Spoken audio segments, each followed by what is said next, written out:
Today with the Vice President. Vice President J.D. Vance is making a stop in Metro Atlanta today to promote President Trump's planned tax cut contained in the passed One Big Beautiful Bill. The White House says this is happening later today in Peachtree City. Now, the moves in the president's bill include permanently continuing cuts originally enacted in 2017 during Mr. Trump's first term in office. It also includes above-the-line deductions for both tips and overtime pay, effectively exempting them from federal income tax, and it contains a higher child tax credit and senior deductions. Here now to talk more about the tax cuts and what we can expect from the Vice President's visit is Zhang. He is the Associate Professor of Law at Emory and an expert on tax law and policy. Welcome to the show. Hi, Chesley. I'm happy to be here. All right. Alex, Vice President Vance is coming to town. Obviously, his office is saying that they're talking about this bill, right? A win for working families. But when you strip it away, all the rhetoric, does the math really start mathing here? Yeah, absolutely. So, the 2025 tax bill basically gives almost everyone a little bit of a tax cut. One thing to note that this is not really an overhaul of the tax system like what we saw in President Trump's first term in 2017. Most of the tax cuts actually came from just extending, making permanent the 2017 tax cuts enacted during his first term.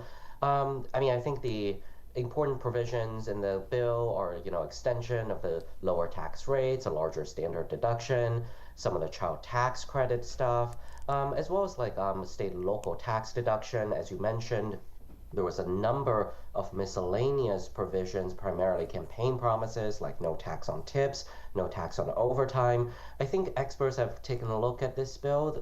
If you make, let's say, $50,000 to $75,000, you're looking at about $1,000 of tax savings. So that can be quite substantial for some of these working families, for sure. Talk to me about a family living in Atlanta that's working paycheck to paycheck. What does these tax actually mean for them? And are they going to feel some of the relief from that, or is this kind of a smoke and mirrors kind of thing?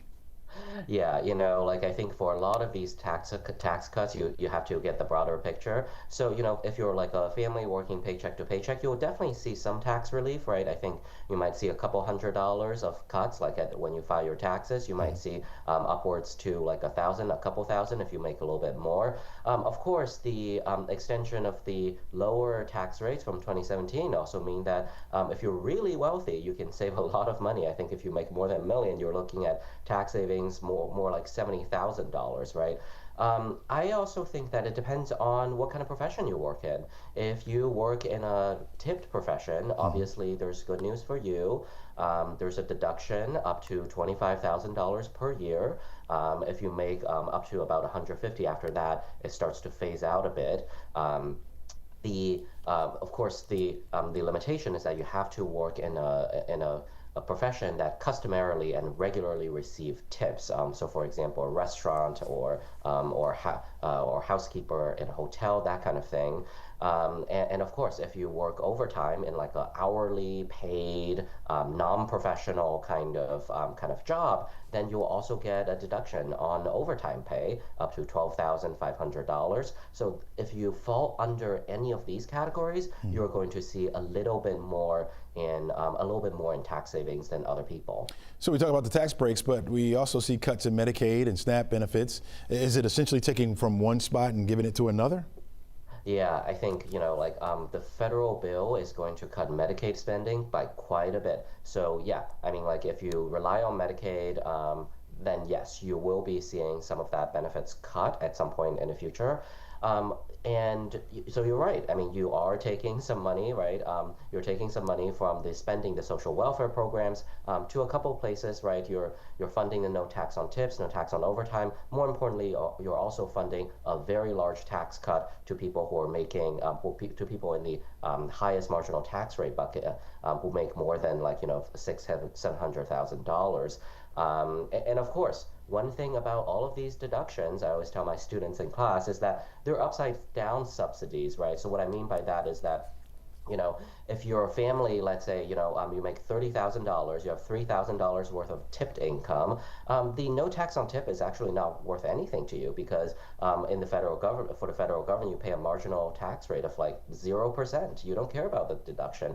On the other hand, if you're a household making more like $300,000 and you make $10,000 worth of tipped income, you're actually getting maybe a few thousand back from the federal government. So when you structure anything like a deduction, like these no tax on tips kind of provisions, you are giving more of a benefit to people who make more, just because they're subject to a higher tax rate. Yeah. At the end of the day, Alex, would you say that this bill is more of a bill tax policy, or is it a campaign strategy to dress up tax relief? I think this is really a campaign strategy, and tax so much is about politics. And the president had made so many campaign promises, no tax on tips, the overtime, Social Security, and so on and so forth. I think this is just part of fulfilling his campaign promise. Obviously, this is an extremely expensive part of legislation. It's going to cost Congress upwards of $4 trillion over the next few years. So in a way, right, I mean, like, we have so much federal debt, we're going to have to raise taxes to pay for all of it anyway. Wow. So, if there's any losers, right, I mean, almost everyone's getting a tax savings. If there's any loser from this bill, it's really people in the future, right? People who have higher earning potential in the future versus now. The tax cuts don't mean all that much to them now, but we're going to have to raise taxes on them in the future to pay for everything. Alex Zhang, thanks so much for joining us, man, and all your insight. Really appreciate it.